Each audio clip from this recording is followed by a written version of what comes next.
Hello दोस्तों, आज हम आप सबको बताएंगे alimentary canal contain following part, यानी कि आहार नाल के कितने पार्ट होते हैं और डाइजेस्टिव सिस्टम, पूरा पाचन तंत्र आपको एक ही वीडियो में समझ में आ जाएगा। अब ज़्यादा लंबा वीडियो नहीं रहेगा, बस छोटे ही वीडियो में आपको इतना ज़्यादा नॉलेज मिल जाएगा कि आप कहीं और पढ़ने की ज़रूरत नहीं रहेगी।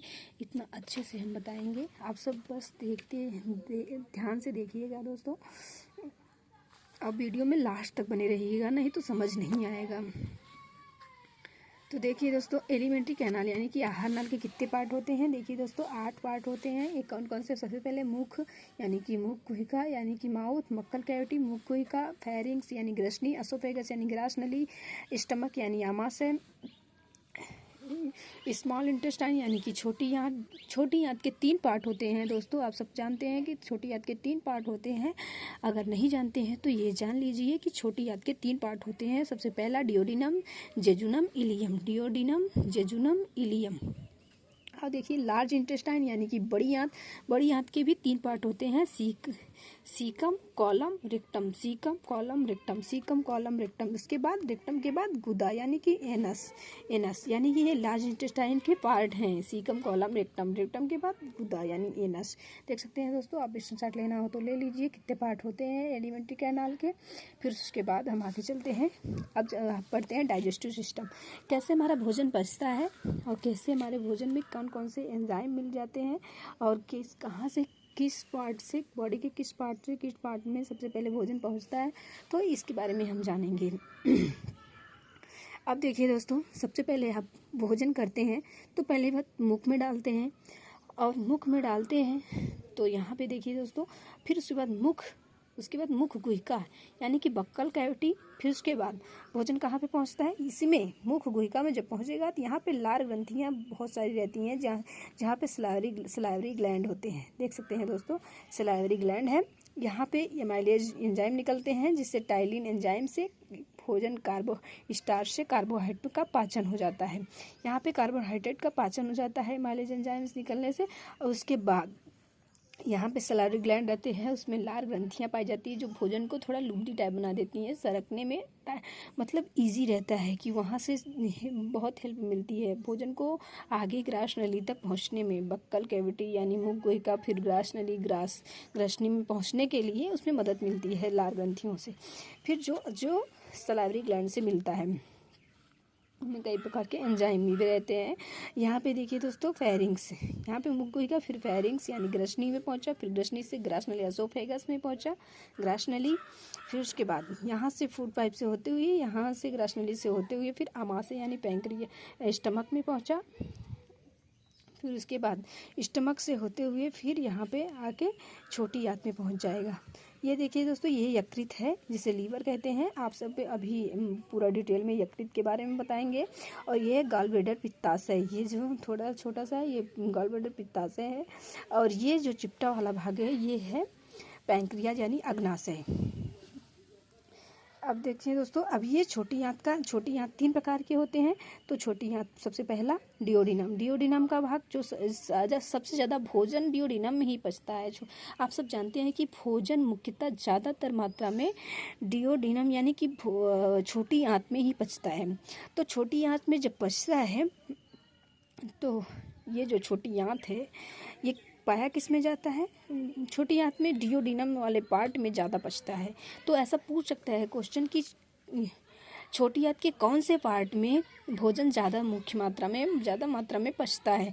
तो आप बता सकते हैं कि डियोडिनम के पार्ट में, यानी कि छोटी आंत 3 प्रकार के होते हैं, तो उसमें डियोडिनम जो है उसमें भोजन ज़्यादा पचता है। तो अब देखिए दोस्तों, यहाँ डियोडिनम, फिर डियोडिनम से जेजुनम से फिर इलियम। डियोडिनम यहाँ जो रेड वाला पार्ट है, ये जेजुनम, ये इलियम। और फिर यहाँ पे देखिए दोस्तों, यहाँ पे आप जानते हैं मुख्य रूप से भोजन छोटी आंत में ही पचता है। अब जो पचने के बाद जो वेस्ट बच जाता है, वो क्या होता है? ये बड़ी आंत से होते हुए यहाँ से एक्टम से बाहर निकल जाता है। तो बड़ी आंत के कितने पार्ट? सबसे पहले यहाँ से कॉलम से होते हुए फिर सीकम। बड़ी आंत के 3 पार्ट होते हैं, कॉलम, सीकम, रेक्टम। तो कॉलम से होते हुए फिर सीकम में जाएगा, सीकम से होते हुए फिर रेक्टम में आएगा, रेक्टम से फिर एनस से बाहर निकाल दिया जाता है, जिसे गुदा कहते हैं। देखिए दोस्तों, ऐसे फूड पार्टिकल हमारे यहाँ से और जो यहाँ से जो बड़ी आंत होती है वहाँ पे थोड़ा वाटर जो फिल्टर कर देता है, जो वेस्ट के रूप में रहते हैं उसे बाहर निकालने का कार्य करता है।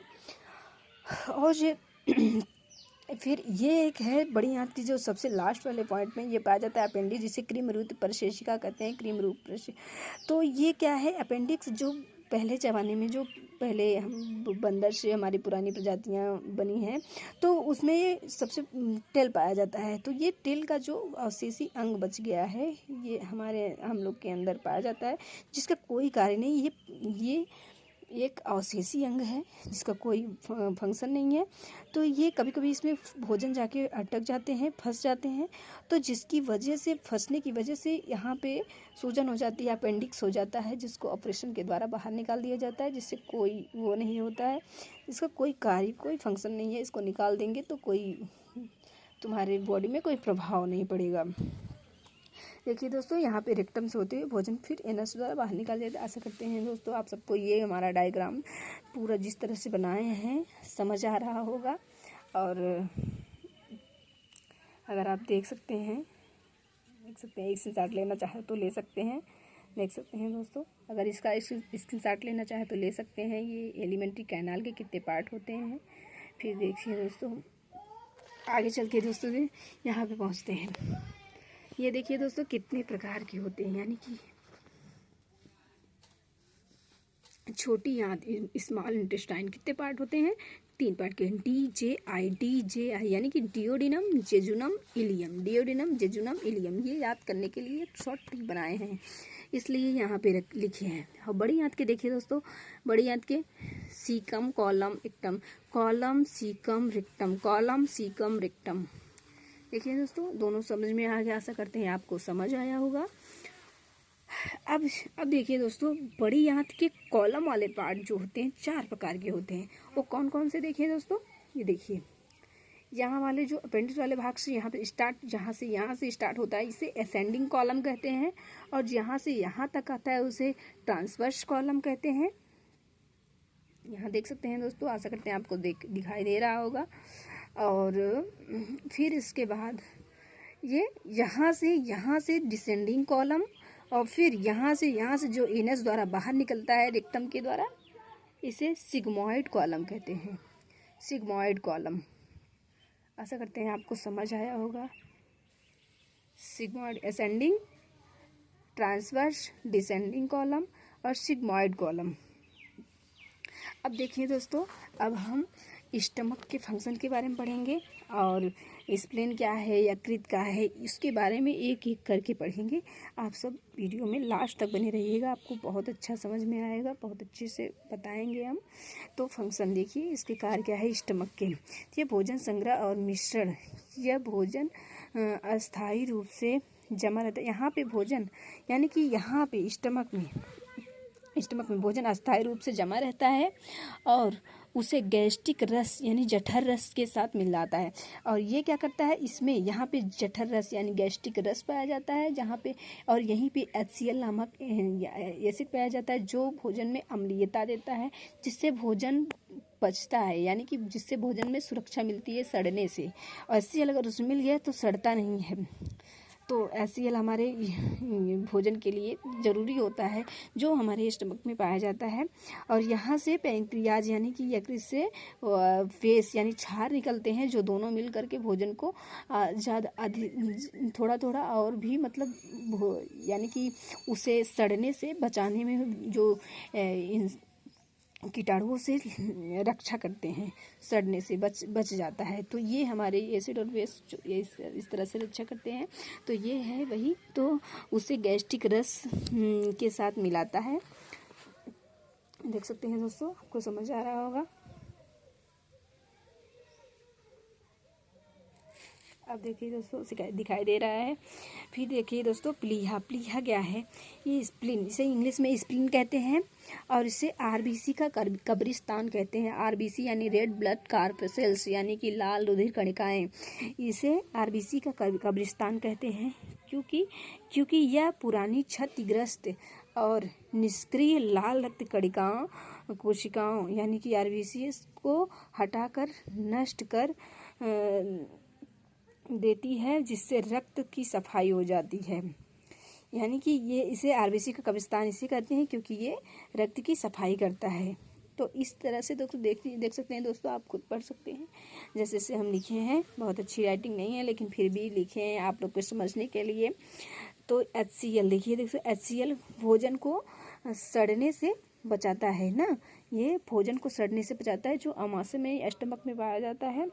तो अब ये दोस्तों देखिए आगे माउथ, मुख का मुख क्या है, मुख में क्या होता है, मुख्य रूप से कार्बोहाइड्रेट का पाचन होता है। यानी कि माउथ में कार्बोहाइड्रेट का पाचन होता है जो उसमें एमाइलेज एंजाइम यानी कि जो सलाइवरी ग्लैंड से मिलता है वो कार्बोहाइड्रेट का पाचन करने में मदद करता है।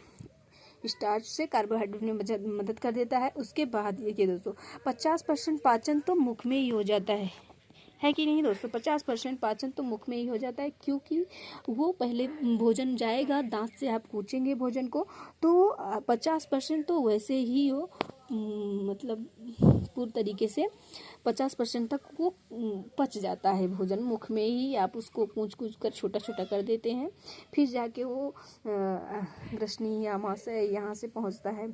तो इसलिए लिखा गया है 50% यहाँ पर भोजन का पाचन टाइलिन नामक एंजाइम मदद करता है। और ये पचने में इनको टाइलिन नामक एंजाइम मदद करता है, जिससे सलाइवरी ग्लैंड से टाइलिन नामक एंजाइम निकलती है और ये कार्बोहाइड्रेट का पाचन भी करता है। और ये एंजाइम बहुत मदद करता है भोजन को पचाने में।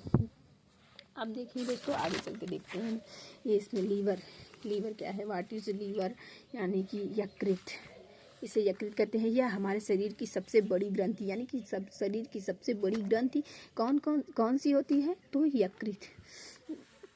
यह शरीर की सबसे बड़ी ग्रंथि है। इसमें अमोनिया को यूरिया में बदलने का कार्य इसी में, यानी कि अमोनिया को यूरिया में बदलने का कार्य यही में होता है, मतलब इसी में पहले भोजन जाता है तो अगर अमोनिया रहता है तो उसे यूरिया में बदल देता है, जिससे जो पानी रहता है उसे फिल्टर कर देते हैं तो यूरिन के रूप में निकलता है। तो इस तरह से यहाँ पे शरीर से विषैले पदार्थों को निकालना इसका, यानी कि इसका काम है शरीर से विषैले पदार्थों को निकालना। यकृत का मतलब ये कार्य करता है विषैले पदार्थों को निकालने का। और फिर इसका वजन 1.5 से 2 किलो होता है, यानी कि 1.5 से 2 किलो इसका वजन होता है यकृत का, हमारे यकृत का, देख सकते हैं दोस्तों। अब आगे देखिए दोस्तों गाल ब्लैडर यानी कि पित्ताशय क्या है, ये नाशपाती के आकार का होता है। ये नाशपाती के आकार का, यानी कि गाल ब्लैडर जो होता है नाशपाती के आकार का होता है, जिसका हिंदी नेम है पित्ताशय। और एकदम खोखला रहता है, अंदर से खोखला रहता है। या खोखला होता है जब आप भोजन करते हैं, खासकर वसायुक्त भोजन। जब वसायुक्त भोजन करते हैं, जैसे जिसमें ज़्यादा फैट हो, ऐसे भोजन करते हैं तो पित्ताशय इस पित्त को छोटी आंत में छोड़ता है, यानी कि पित्तरस को, यानी कि पित्ताशय में पित्ताशय पित्तरस का श्रवण करता है, जो पित्तरस उसमें छोड़ता है, जिससे वसा का पाचन होने में मदद मिलती है, जो वसा को पचाने में मदद करता है। वो पित्तरस जो है, जो पित्ताशय से निकलता है, वो वसा को पचाने में मदद करता है। आशा करते हैं दोस्तों आप सबको समझ आया होगा। अब हम पढ़ते हैं पैनक्रियाज के बारे में। आप वीडियो को लास्ट तक बने रहिएगा, आप एकदम अच्छे से समझ में आएगा। अब है पैनक्रियाज।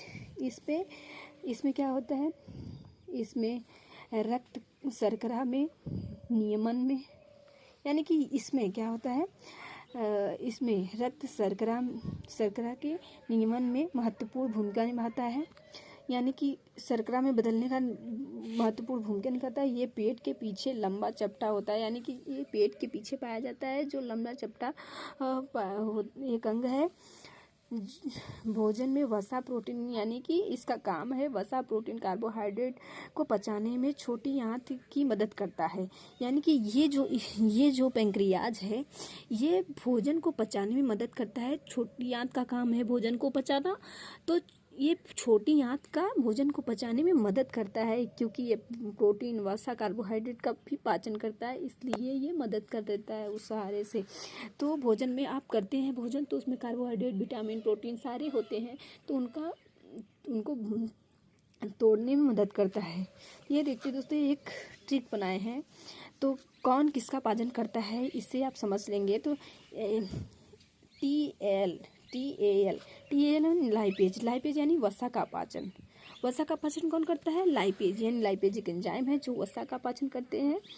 और उसके बाद देखिए दोस्तों एमाइलेज, एमाइलेज यानी ये कार्बोहाइड्रेट का पाचन करता है। एमाइलेज एंजाइम जहाँ भी पाया जाता है वो कार्बोहाइड्रेट का पाचन करता है। हम बताए थे आप दोस्तों सलावरी ग्लैंड में एमाइलेज एंजाइम होता है जो कार्बोहाइड्रेट का पाचन करता है। उसके बाद ट्रिप्सिन, ट्रिप्सिन है, ट्रिप्सिन ये क्या है? प्रोटीन का पाचन करता है, प्रोटीन का पाचन करता है यानी कि ट्रिप्सिन। ट्रिप्सिन कौन करता है? प्रोटीन की।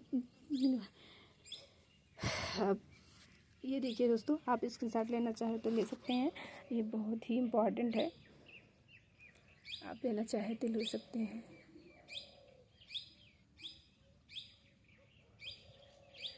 लेना चाहे तो इसके साथ ले सकते हैं दोस्तों। यहाँ देखिए दोस्तों,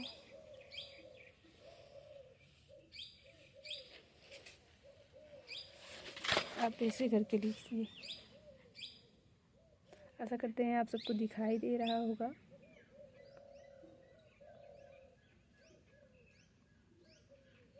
आप ऐसे ही इसको साथ ले सकते हैं। ये इतना मूवमेंट पॉइंट लिखे हैं यहाँ पे, आपको देखते ही समझ आ जाएगा एकदम अच्छे से। आप लेना हो तो ले सकते हैं।